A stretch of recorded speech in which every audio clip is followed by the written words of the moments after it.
If the story of last year's season for the Utah Jazz was Lauri Markkanen, then the story for this season is Collin Sexton, and we're talking about it next on Locked on Jazz.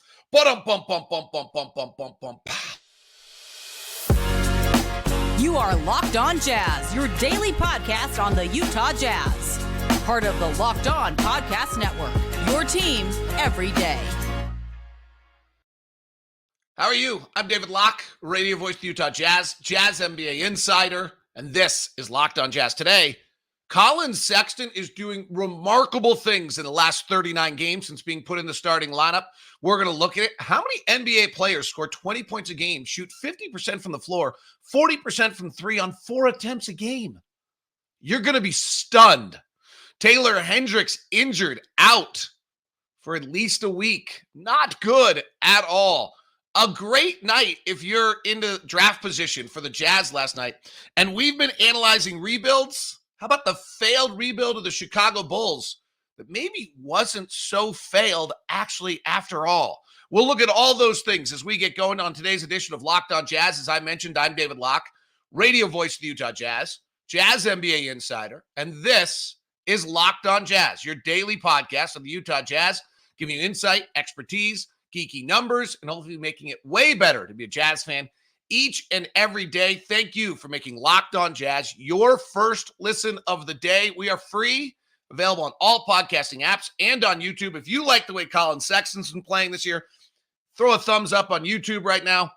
And to the everydayers, you are the best. And if you're coming to the game tonight, I look forward to seeing you, and I will try to make sure I grab stickers. So if anybody wants to stop by, they can either get one from me or Sherry. And do that. So thank you very much for tuning in to today's show. I always appreciate you guys that listen every day, and it's awesome. All right. So last year, the story of our year, and we were ecstatic because we found Lauri Markkanen. And I think that this year we have found another piece. And then what that piece is and what position he plays and how he's defined is interesting because Collin defies some logic in his body and his size and some things like that. He's listed at 6'3", he's probably 6'1". But this kid has had a massive, massive growth in the last year with the Utah Jazz and is a legitimate, valuable NBA player who can help you win basketball games. I think probably the number one thing we underestimated in the process of when the team was really playing well, and the impact was Collin. Collin's moved into the starting lineup. So let's look at two things. One, since Collin's gone in the starting lineup, let's just make sure we have it. It's crazy. 21 points a game over the last 39 games in 28 minutes. Will has been very diligent about keeping his minutes at kind of this set kind of level, almost as though he's your sixth man, which might be what he turns out to be over time. And he's playing 28 minutes a night. He's averaging 2 rebounds, 5.5 assists. He's shooting 50% from the field and 44% from three. I will give you some data in a minute on the amount of players in the NBA who have shot 50% from the field in a season, 40% from three, taken 4 threes, and scored 20 points a game, and you'll be floored. But let's, moreover, look at what Collin's done. When Collin was in Cleveland, he got labeled at 19 and 20 as a ball hog, scorer, only on a bad team.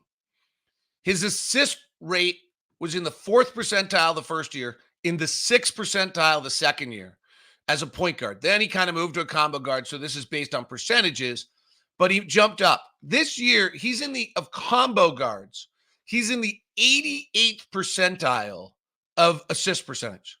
That's from a guy who was a pure point guard, was a 4th and 6th percentile. Even if you just look at it, he had 15% assist rate his first 2 years in the league. He's at a 28% assist rate this year. So he's assisting on 28% of the field goals when he's on the field, and he was assisting at 15%. That's just a massive, awesome developmental jump by Collin Sexton.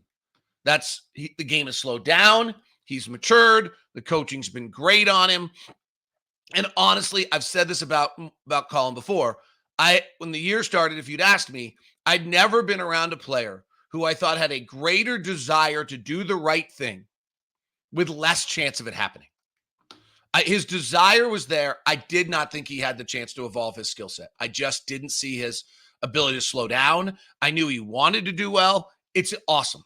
His assist rate is overall for the season in all minutes is in 29%. It was at 15 his first 2 years. It was at 18% last year with the Jazz. His turnover rate is down. His usage rate is actually just right where it's always been. He's at a 27.5% usage rate, which is what he was his last year in Cleveland. It's what he was his second year in Cleveland. He was higher in his third year in Cleveland before he got injured in his fourth year. So he's evolved in that way. Why has he become so efficient? His rim finishing is at 74%. That might be a tiny bit of an outlier. Maybe. In his career, he's been at 63%. So that's worth digging into, finding out what is it that he's done. His rate of rim finishing is down a tiny bit, so he might have been more judicious with it. He also just might be making better decisions. That's where the assists and some of those things, that now when he's in trouble, he's not forcing up crazy shots. He's getting rid of the ball and getting to some of the assists. What's maybe most exciting to me is that his floater zone, his mid-range twos, none of them are actually particularly good. And you ask me, why is that exciting? Because there's not an outlier here. The 74% at the rim's a little bit of an outlier, but he's now taking a little bit more floaters, some mid-range jump shots, and he shoots at 40, 41%, 42%. That's league average. And then his three-point shooting, he has just evolved into a three-point shooter. This is just work. This is a guy who never stops working. And now, for 36 minutes, Collin used to take 3 or 4 three-point shots a game. He's now taking 6 per 48 minutes.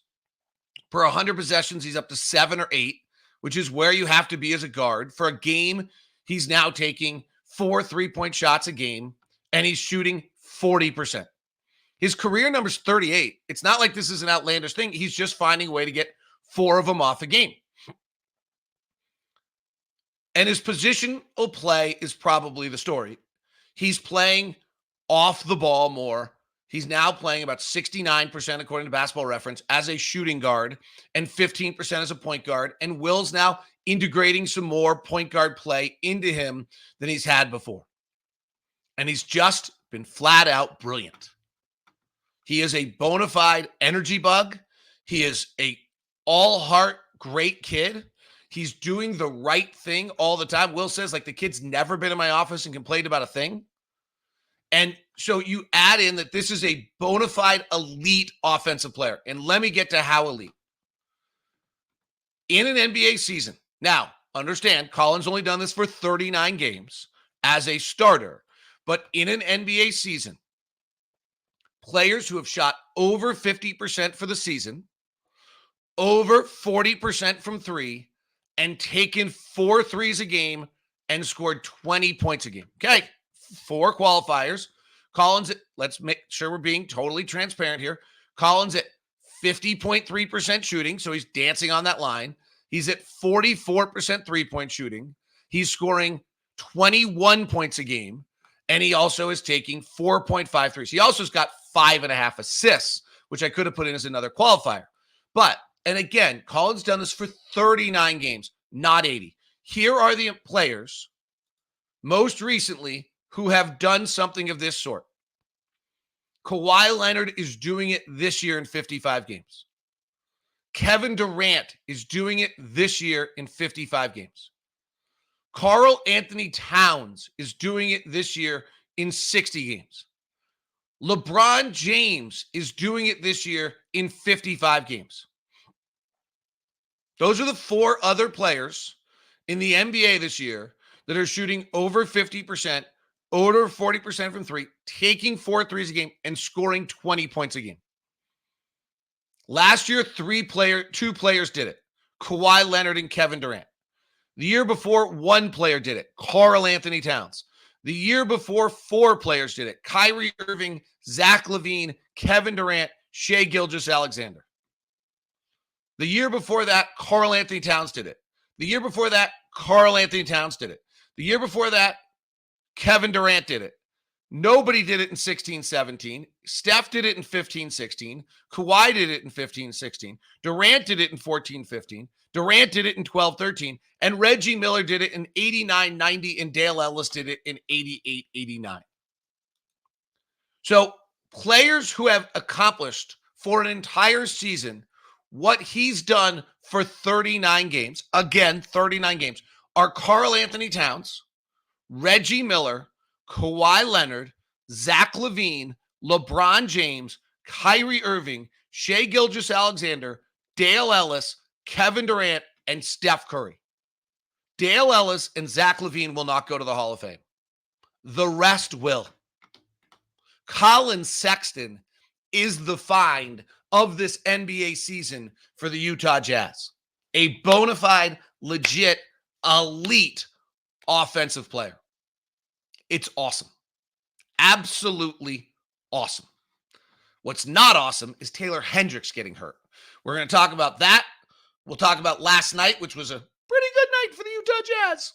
And I know we're not supposed to talk about I don't know if we're allowed to. I don't know. I mean, no one's telling me what to or not to. It just seems weird to talk about that. But last night was a really good night for the Utah Jazz. We'll talk about that as well. And then look at the Chicago Bulls failed rebuild that might not be totally failed. That's all coming up on today's edition of Locked On Jazz. Today's edition of Locked On Jazz is brought to you by my friends over at Intercap Lending. Steve Carter is our own personal loan officer. And really, truly, there's not much better than Steve Carter when it gets to customer service in this world. I'm so excited. I got to send another person over to Steve yesterday.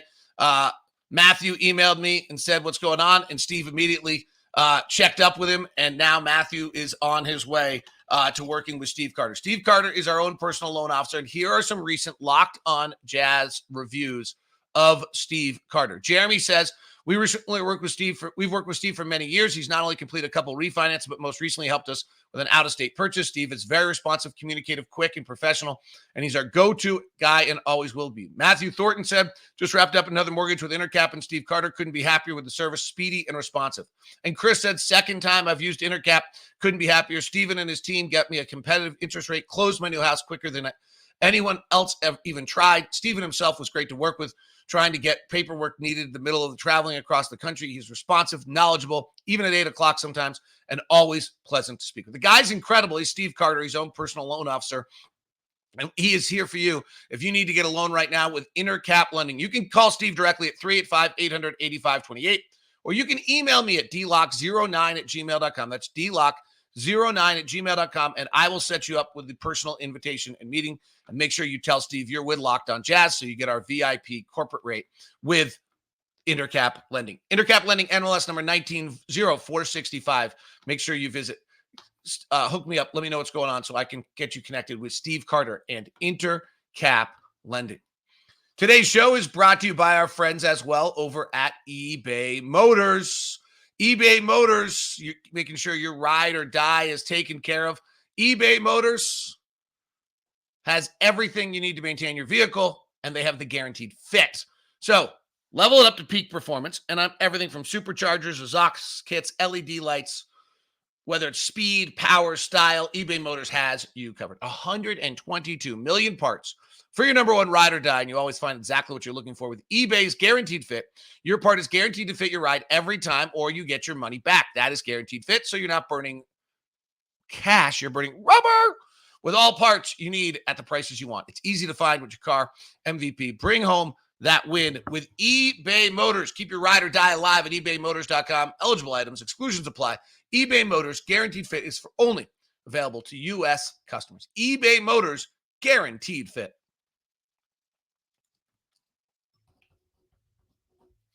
Thanks so much for making Locked On Jazz your first listen of the day. We are free and available on all podcasting apps and on YouTube. Thumbs up if you're fired up about the way Collin Sexton's playing. Give me that. All right, on YouTube.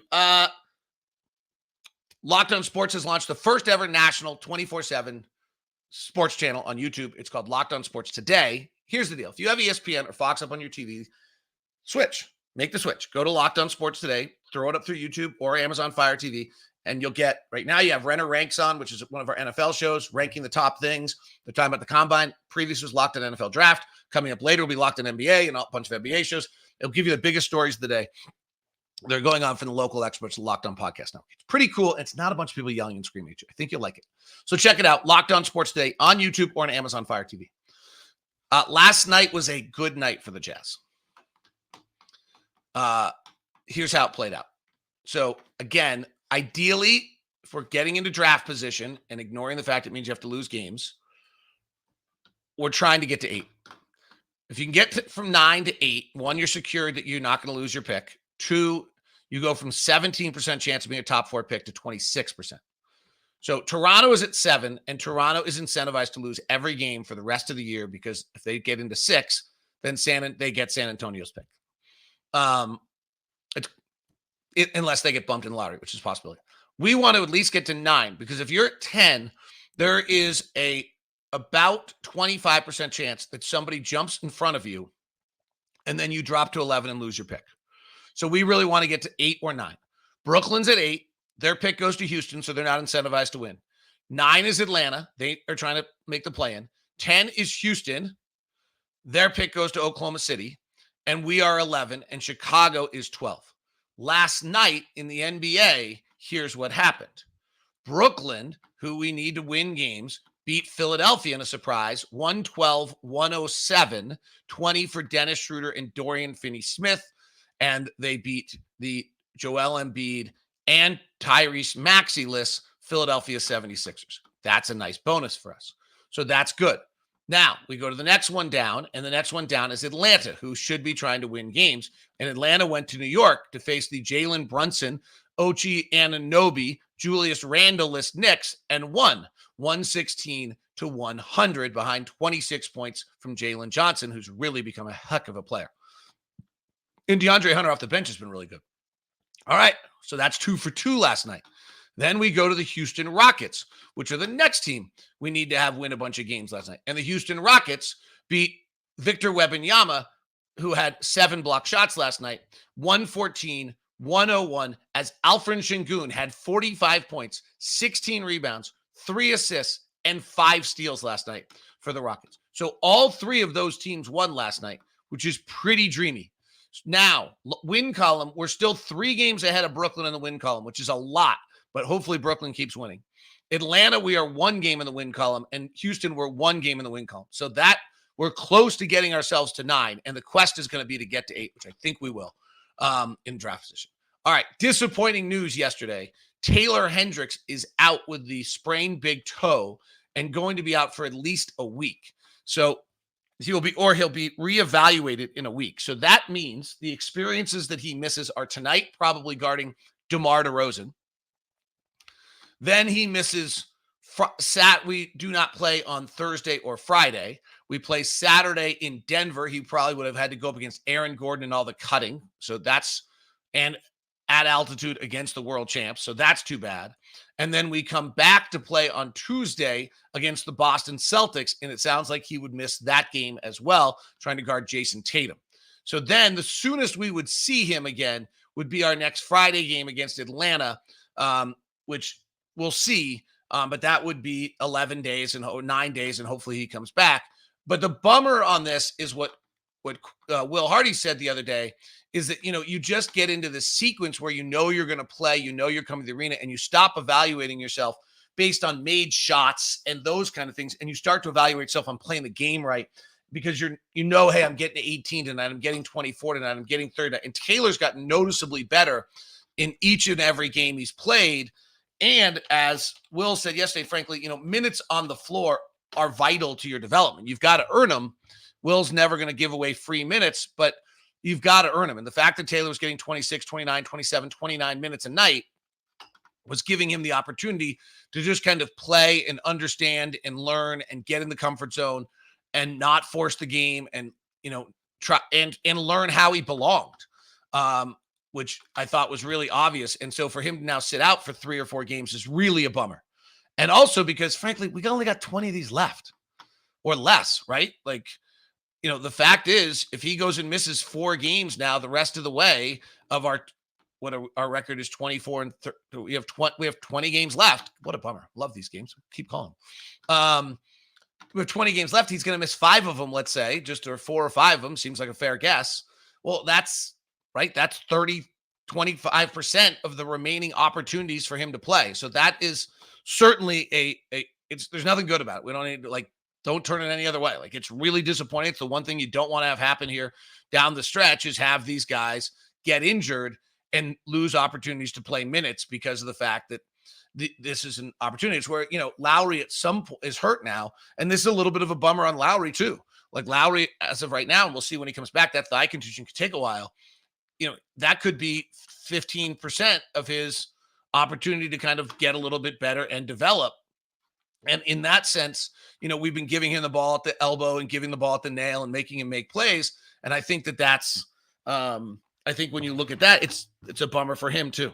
All right, the Chicago Bulls are focused on the rebuild match today. They're in 9th place right now. They launched a rebuild really after they didn't make the playoffs in the 14-15 season, and then they kind of tried to run it out for 2 more years. And in 17-18, the 17-18 season, they started a rebuild. So that's 7 years ago. And since then, they have made a playoff series and lost and don't look good for the future. Did they blow this? And if so, why? And what can we learn from it next when we continue on Locked On Jazz? Locked On Jazz today in this next episode is brought to you by our friends over at BetterHelp. BetterHelp is online therapy that's flexible, convenient, and available to you. Visit betterhelp.com/lockedonnba.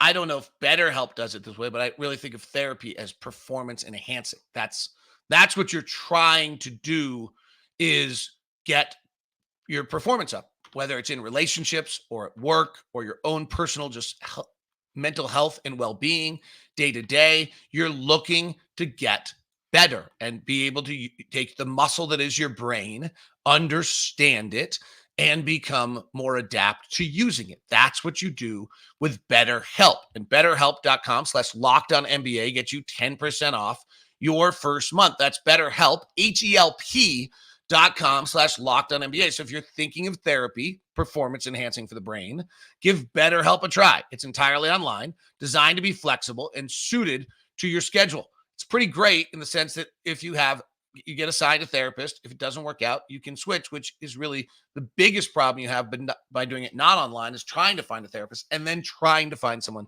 that matches to you. So go check it out with BetterHelp.com. That's BetterHelp.com/LockedOnNBA.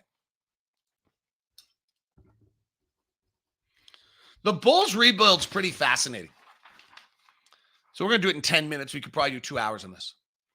So 14-15, they run it out. 15-16, they run it out. And they end up trading this. Their team was Jimmy Butler, Joakim Noah, Derrick Rose, Taj Gibson. They had Pau Gasol all the time. So they get nothing for Joakim Noah. They get nothing for Derrick Rose. As it suddenly, they fire Tom Thibodeau and they hire Fred Hoiberg, which probably turned out to be a mistake. He's doing a great job in Nebraska, but it didn't work out there. And so in 17-18, they pivot. That's really their move. They trade Jimmy Butler on draft night. They pick up Zach LaVine, Lauri Markkanen, and Chris Dunn. So 2 of our guys. And those are really the pieces that they start to rebuild. The 7th pick of the draft, Chris Dunn, who'd played a year as a former 5th pick, and Zach LaVine. Those are their 3 pieces. That's their Lauri Markkanen, Collin Sexton, and draft picks for Donovan Mitchell. That's their version of that trade. And at the time, it seemed like a pretty good trade. They got Lauri as a 7th pick. They got Chris Dunn, who was a 5th pick, and they got Zach LaVine, who was a rising star. They draft in that draft, in the 17 draft, because they were pretty good. Denzel Valentine, who turns out to not be very good. So they then go 27-55. And what's interesting to me about the Bulls and why I think they're a really, really interesting study is because they start the rebuild playing the draft.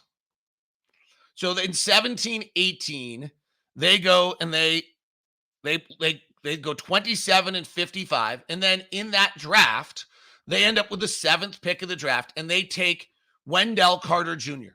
The next pick was Collin Sexton. The next was Kevin Knox. The next was Mikal Bridges. And then Shai Gilgeous-Alexander was the 11th. So that, if they were perfect, they would have drafted Shai Gilgeous-Alexander. Otherwise, Wendell Carter turned out to be a pretty good player. It's not a terrible draft. Luka was 3. Jaren Jackson was 4. You obviously wish you were there. And Shai at 11 is the one that jumps out. Otherwise, that draft falls off the map pretty hard at 12. Okay? So they draft Wendell Carter Jr., and they're now building between Lauri and Chris Dunn and Zach LaVine and Wendell Carter Jr., and they're not good. They're 22-60, and somehow they end up with the next year, they end up with the 7th pick of the draft again, which is probably a bummer. And that draft had Zion Williamson and John Morant, and then by the 7th pick of the draft, they take Kobe White. And you know what? The 6th pick of the draft was Jarrett Culver, who never panned out. And the next was Jackson Hayes, and then Rui Hashimura, and then Cam Reddish, and then Cameron Johnson, and then PJ Washington. Kobe White was a pretty fine pick with the 7th pick of the draft. The draft is hard. We've learned this over the years. This is now a shortened year, 19 because of COVID. They don't make the bubble, and they go 22-43, and now they get to draft with the 4th pick of the draft, and they draft. They think they should be ready. They go back to the draft, and this is the Anthony Edwards, James Wiseman, LaMelo Ball, and they get the 4th pick, and they take Patrick Williams. And that has not turned out great. Patrick Williams has never materialized into anything yet. And the fact is, though, the next pick was Isaac Okoro, the next pick was Onyeka Okongwu, then Killian Hayes, then Obi Toppin, and then Denny Avila, and then Jalen Smith. So nobody in that top 10 paid out. Again, a team that played the draft and didn't blow it, but got nothing. So then the Bulls are sitting here at the end of the 1920 NBA season. And they've played the draft kind of as they're supposed to. And they've gotten almost nothing out of it. They're 22-43 that last year. They come out of COVID. We're going to play a shortened season. They hire Billy Donovan as their head coach, and they look at their roster, which at that point is Zach LaVine, Kobe White, Patrick Williams, Lauri Markkanen, and Wendell Carter Jr. And they're all young, and they pivot. They dead pivot. 32 games into the season, they make a trade, which is terrible. Terrible trade. And that's the problem here. The pivot's not the problem. The trade was the problem. So they pivot out of this draft. This is not a model that I think this model could be pretty similar to the Utah Jazz. You play the draft for a few years, and then it's just too long a road to play only the draft. And that's why we have all these assets and all these picks. So the model by which they followed, I actually think is really interesting. And then I actually don't think their end result is unfair to what the work their front office did. I'll get to that in a second. But they make a trade, and they trade for Nikola Vucevic, who's been an all-star, pseudo all-star. Inefficient, not an analytics darling, not a 6'10", 260, a bad pick-and-roll defender, not a player I would have traded for. Okay, that's, I guess, where I'm saying. And not only do they trade for him, they trade Wendell Carter Jr., they trade the 2021 first-round pick that becomes Franz Wagner, and they trade the 2023 pick that becomes Jet Howard. We'll see how that plans out. For Nikola Vucevic. Franz Wagner's great. The irony is Franz Wagner's better than any player they drafted previously. And this is where, like, giving up a top 10 draft pick is torturous.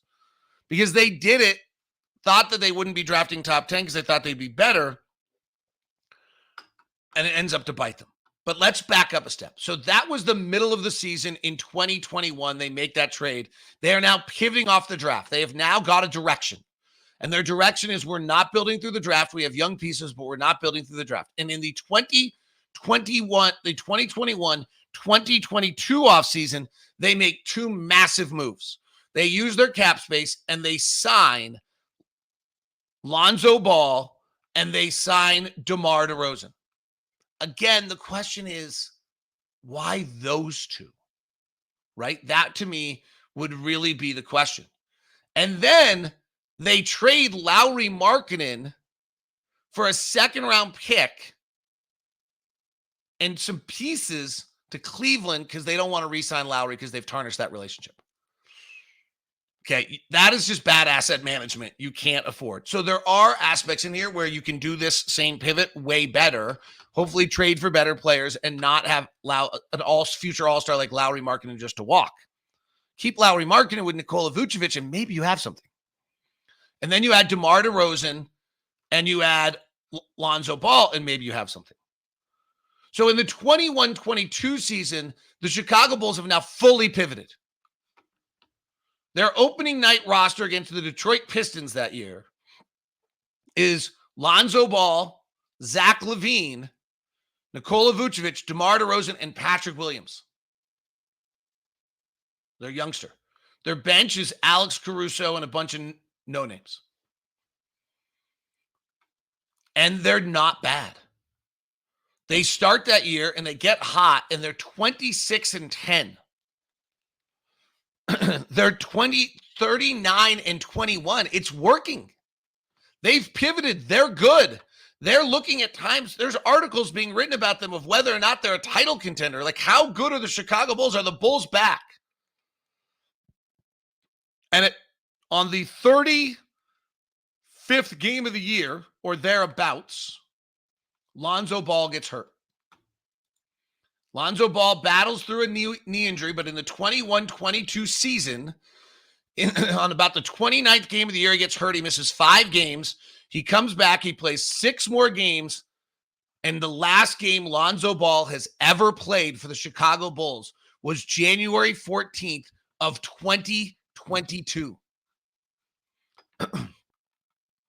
And on that year with Lonzo Ball playing, they're 22-13.